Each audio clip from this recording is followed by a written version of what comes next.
This is AC35 Daily Update. Just 3 flights on racing day 3 in Bermuda closed all round robin one proceedings for the Louis Vuitton qualifiers. Again, the surprises came from an empowered Franck Amin and a disappointed Ben Ainsley. Plus, a penalty call admittedly mistaken by the umpires hurts Nathan Outridge and boosts Peter Burling. Nautical Channel Sports correspondent Nick Douglas was on the pitch. Hi Nautical Channel sports fans, my name's Nick Douglas, otherwise known as the Sailor Girl, and today we had the final day of round robin 1 racing for the Louis Vuitton America's Cup qualifying series. Turned out to be a fantastic day out on the water. Emirates Team New Zealand versus Artemis Racing was definitely the match of the series so far. It's going to be so hard to beat. 9 lead changes and then a penalty right at the last mark meant that Emirates Team New Zealand took the win from Artemis to put them into second place after the round robin.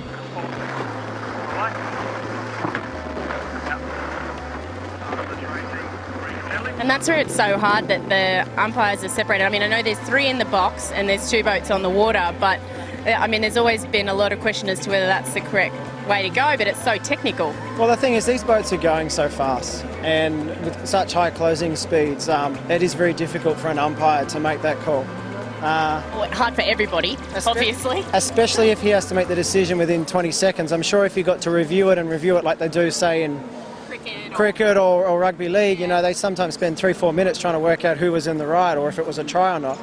And, you know, they made a decision quite quickly, and it hurt us really badly, obviously. It's a bit of a downer. There's a massive downer because, you know, I haven't had a chat to Pete and Glenn yet, but, you know, it would be interesting to see if they thought that, you know, we were robbed or not, because, you know, if I was in their position and, you know, someone had given me enough room and I'd messed up the job, I'd put my hand up and say I messed up the job, but, you know, they'd probably see it from a very different perspective, and as I said, these boats are going incredibly quick towards each other.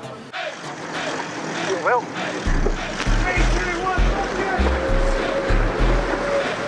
Phenomenal racing, and hopefully we see a lot more of that happening over the next few weeks. Groupama Team France also were out there today. They had 2 races to sail and they had 1 win and 1 loss. Their win was against Land Rover BAR. Possibly unexpected, but the French sailed exceptionally well to put 2 race wins on the board. Yeah, the first one was very nice. We control well the boat, and we push her very well. But in the second race we miss energy. We did some mistake, and it's very hard to come back. And because we are always at on the edge for the human energy to put in the system, and at the end was too much for us. And but it's until 16 or 17 knots of wind we were good. Upwind we were fast, and this is very good news for us for the future. Well, especially when you said yesterday that the reason you won was because it was light, and then you've won today in breezier conditions. You've got no excuses now. Yeah, except the last race. But, so we have to think about this first race on the breeze, and it's very nice to beat the breeze when you are French. This is important.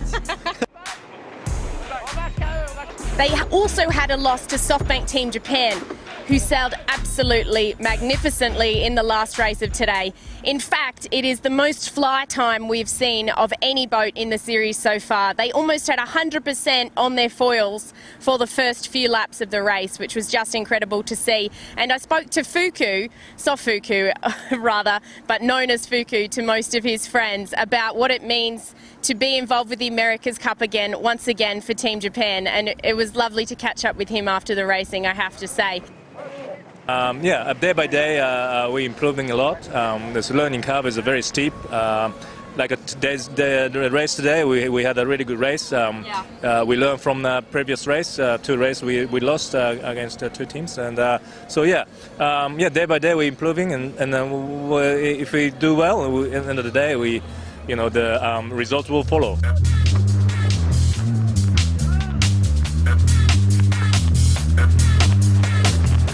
Now, I've only mentioned 5 teams thus far. SoftBank Team Japan had 1 win today.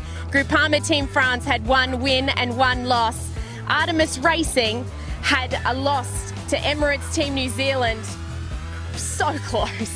And then we had Land Rover BAR having that loss to Groupama Team France. That's only 5 teams because Oracle Team USA actually had the day off today, and they will still win and be on top of the leaderboard for round robin 1.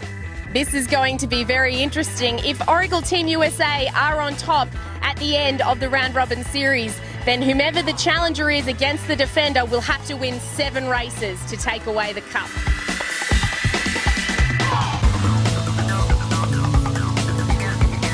Round Robin 2 kicks off tomorrow and it's set to be just fantastic.